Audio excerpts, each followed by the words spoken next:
ഒരു ആനയും മുതലയും വർഷങ്ങളായി നടത്തിക്കൊണ്ടിരുന്ന പിടിവലി അവസാനിപ്പിക്കാൻ ഒടുവിൽ ഭഗവാൻ മഹാവിഷ്ണുവിന് ഇടപെടേണ്ടി വന്ന അവസ്ഥയെപ്പറ്റി നിങ്ങൾ കേട്ടിട്ടുണ്ടോ? യഥാർത്ഥത്തിൽ ആരായിരുന്നു അവർ?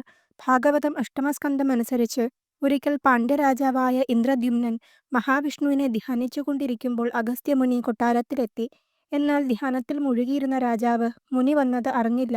തന്നെ അപമാനിച്ചതിൽ അഗസ്ത്യമുനി ഇന്ദ്രദ്യുമ്നനെ ഒരു ആനയായി മാറാൻ ശപിച്ചു. തൽക്ഷണം ആനയായി മാറിയ ഇന്ദ്രദ്യുമ്നൻ ത്രികൂടാചല പർവ്വതത്തിലെ കാട്ടിൽ വിഹരിച്ചു നടന്നു. അതേസമയം അതേ കാട്ടിൽ വസിക്കുകയായിരുന്ന ദേവല മുനിയുടെ ആശ്രമ പരിസരത്ത് ഹൂഹു എന്ന ഗന്ധർവൻ തന്റെ പത്നിമാരുമായി നീരാട്ടിനെത്തി. ആശ്രമ പരിസരം കളങ്കപ്പെടുത്തിയതിനാൽ മുനി ഗന്ധർവനെ മുതലയാകാൻ ശപിച്ചു.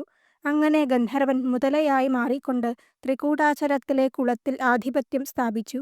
ഒരിക്കൽ ആനയായ ഇന്ദ്രദ്യുമ്നൻ വെള്ളം കുടിക്കാനായി ആ കുളത്തിലിറങ്ങി. മുതലയായ ഗന്ധർവൻ ആനയുടെ കാലിൽ പിടികൂടി. രണ്ടുപേരും തുല്യശക്തിയോടെ അങ്ങോട്ടും ഇങ്ങോട്ടും വലിക്കാൻ തുടങ്ങി. ഇത് 1000 വർഷങ്ങളോളം നീണ്ടുനിന്നു. ഇരുവരും ക്ഷീണിച്ചപ്പോൾ അവർ ഈശ്വരകൃപയ്ക്കായി കേണു. തന്റെ പൂർവജന്മം ഓർമ്മ വന്ന ആനയായ ഇന്ദ്രദ്യുമ്നൻ ഭഗവാൻ മഹാവിഷ്ണുവിനെ പ്രാർത്ഥിച്ച് താമരപ്പൂക്കൾ കൊണ്ട് അർച്ചന ചെയ്തു. പ്രീതനായ നാരായണൻ ഗരുഡന്റെ പുറത്തേറി വന്ന് തന്റെ സുദർശന ചക്രത്താൽ ഇരുവർക്കും ശാപമോചനം നൽകി.